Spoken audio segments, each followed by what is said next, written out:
were talking about, well, where do you want to be? And he said, well, I feel like, Michigan's home. I feel like I need to be in Michigan.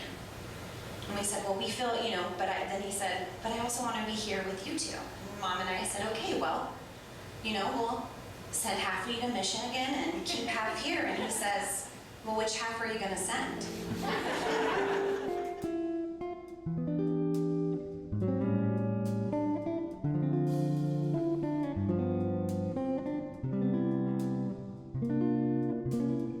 He was like the apple of the eye of everyone. My dad, my mother, anyone you met. My history with him was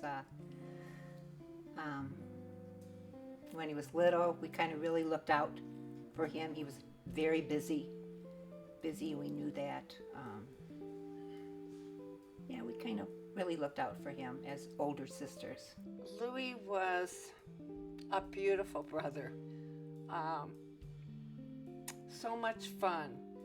And which was likable about him was you could tell his friends loved him. And then they became my friends, and my friends became Louis' friends. And I was sitting at a kitchen table, and all of a sudden, Lou comes around the corner. He says, "Hi, what's your name?" I said, "My name's Ken." "My name is Louis Mueller." "Well, glad to meet you, Lou." And from that day on, I sort of bonded with him. I don't know why. I found out later than other people. He had been treated for bronchitis, and it was ongoing. And evidently they did find things. They were treating him for like a year. Then all of a sudden they wanted to do more intensive testing on him. And they did find out that there was a mass.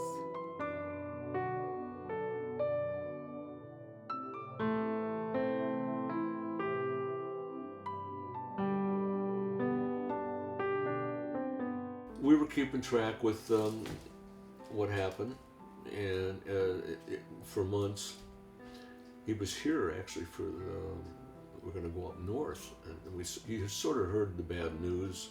Something wasn't right, and of course we didn't think it was bad. But when he went back to California, some different test results came in, and Linda was really close to him, and we just we kept our faith. I just remember when he was in the back room in his bedroom, you could hear him moaning, and that was difficult, and to listen to that, and to leave him, well, when we almost knew that was the last goodbye. But that's okay. It was awful, but I'm so glad we saw him when we did in California. He knew then, they knew something was going on, but he didn't want to share it with the family yet. We went on a vacation together and they just kept quiet about it.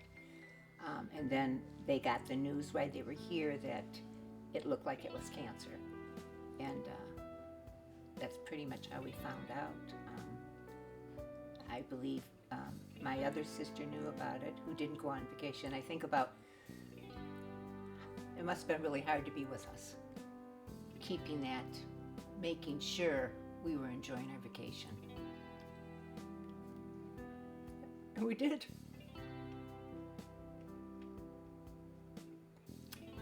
Couldn't believe it.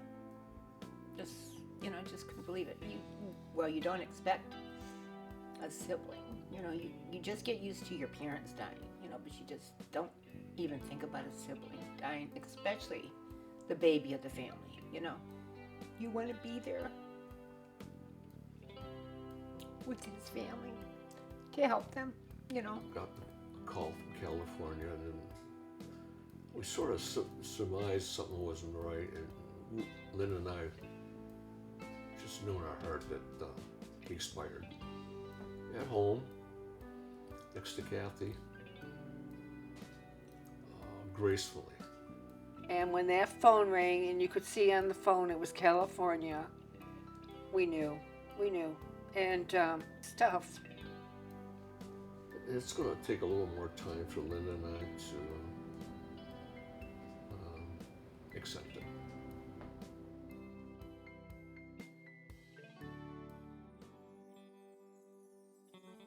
I miss Lou terribly, and I do his family out there in California, but this is part of life. And I know someday we'll all be together again, no matter who it is. If you keep in touch with the family, his friends, it heals. It eventually heals you. I think it changed us closer, all of us. And that's including Kathy, Jenny, and Jordan. And also, it's wonderful that we can talk about it. We're still close, the family, with his wife and daughter. It's not the same. Really important to stay in touch. Just keep in touch with them. Visit them. Visiting, no matter how you can, it's really important to see them. Travel to see them, making sure at least you need to see each other, or at least communicate, call each other, and share as much as you can with each other of your lives. Just, that's really important. So you know what's going on with them all the time. Lou had so many friends. And Lou loved being silly. That was the coolest thing about him. He stayed silly, and that was fun to be with him. He was always fun to be with, even more so the older he got. And our visits together were really great. We did vacationing together, and I was blessed, just blessed having him. I think what brings me peace and what I hope brings you peace is that it's so sad only because he was so great, and only because our love in this family is so great, and that's a blessing. Some people don't get that ever, and we did. We got it, and that's a blessing that we should be thankful for.